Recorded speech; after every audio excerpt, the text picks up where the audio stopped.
स्वामी कृष्णानंद लिखित शुक उवाच या ग्रंथातील आज ऐकूया छत्रपती संभाजीनगरच्या डॉक्टर कुमुद गोसावी यांनी लिहिलेल्या लेखाचं वाचन. ज्ञानाची अक्षर पालखी. श्रीमद भागवत एक महान दिव्य ग्रंथ आहे. यातील 11 स्कंध म्हणजे या ग्रंथाचा मुकुटमणी आहे. भगवंताच्या सगुण रूपाचा वियोग होणार म्हणून व्यथित झालेल्या उद्धवाला भगवंतानं केलेला उपदेश म्हणजे भागवतातील 11 स्कंध. शुक उवाच हा स्वामी कृष्णानंद यांनी केलेला कथाविष्कार एकनाथी भागवतावरील गद्यरूपानं विनटलेला अत्यंत लक्षणीय ग्रंथ ही मराठी सारस्वताला लाभलेली अनुपम देणगीच होय. हा 11 स्कंध म्हणजे भागवतातील ज्ञानकांड. हा स्कंद तत्त्वज्ञानपर असला तरी अनेक रसाळ कथा, उपकथा, संवाद, उपमा, दृष्टांतानं ग्रंथाला प्रसाद, ओज, माधुर्य प्राप्त झालं आहे. यातील भक्तीला ज्ञानाचं अधिष्ठान आहे.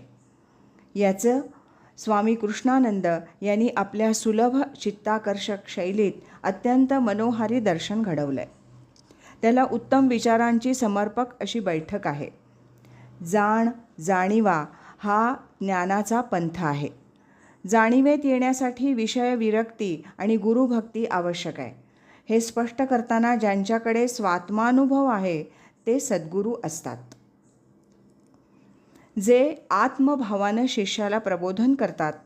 आचरण हाच साधनेचा प्रारंभ होय.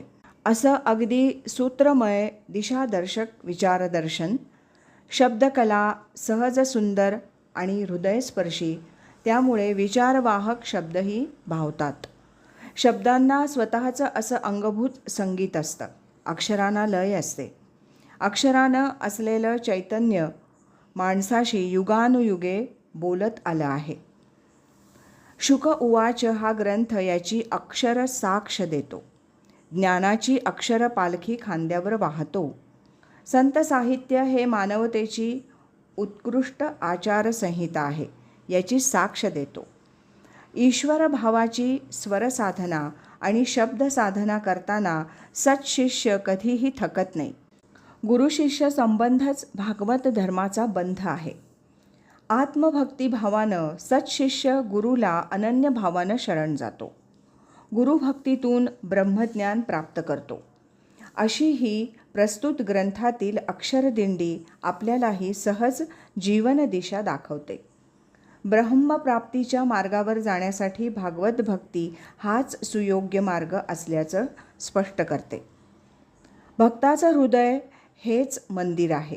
श्रद्धा आणि विश्वास या 2 पावलांनी भगवंत वा सद्गुरूंकडे गेलं की तो अनंत पावलांनी येऊन संकटमुक्त करतो.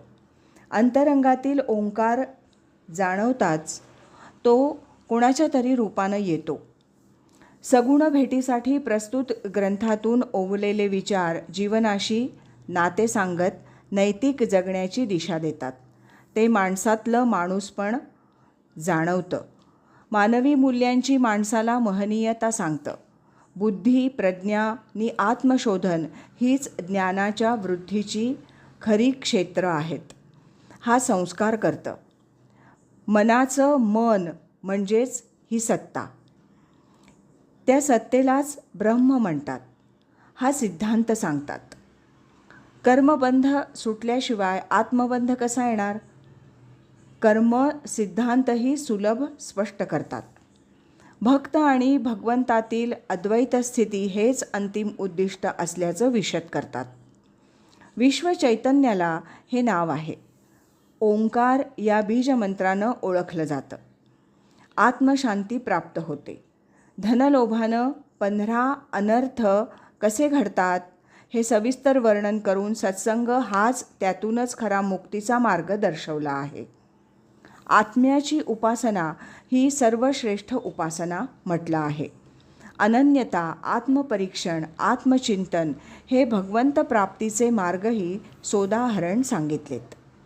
अशा अत्यंत आत्मलक्षी, जीवनदर्शी, तत्त्वज्ञानपर मूळ एकनाथी भागवत ग्रंथाचा हा गद्यरूप कथाविष्कार खूपच हृदयस्पर्शी जतनाचा चिरंतन अनुसंधान ठेवा झाला आहे. श्रीकृष्ण अवतार समाप्ती प्रसंग चित्रणानं ग्रंथ सांगता हृद्य झाली आहे. त्यातूनही श्रीकृष्णानं बाण मारणाऱ्या व्याधाला अभय देणं म्हणजे अपकार केले त्याचे उपकार हे कृष्णतत्वही सांगून आत्मशांती अनुभूती दर्शवून जीवाला संजीवनी दिली आहे.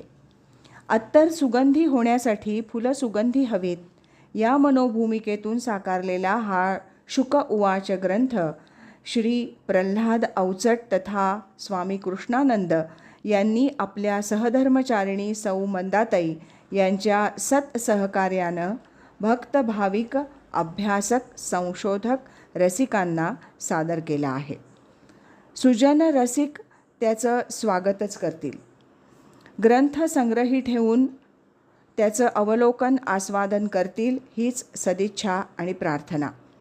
वयाची 8 दशकं पूर्तीनंतरही एकनाथी भागवतासारख्या तत्त्वज्ञानपर ग्रंथावर एवढी महनीय ग्रंथनिर्मिती करण्याचं शिवधनुष्य पेलण्याचं महत् कार्य आधी अभंगवृत्तात 9000 ओव्यांचा ग्रंथ आणि आता 31 अध्यायी 300च्या वर पृष्ठांचा शुक उवाच हा ग्रंथ साकारावा ही तर साक्षात सद्गुरू विद्यानंद स्वामी यांची उत्तुंग कृपाप्रचितीच होय. त्या कृपामृतानं लाभलेलं हे पाथेय. कृष्णानंद स्वामींकडून अशीच अक्षरसेवा घडावी हेच सद्गुरूंना पसायदान मागूया.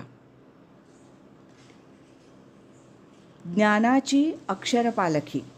डॉक्टर कुमुद गोसावी छत्रपती संभाजीनगर इथल्या यांनी लिहिलेल्या लेखाचं वाचन आपण ऐकलं.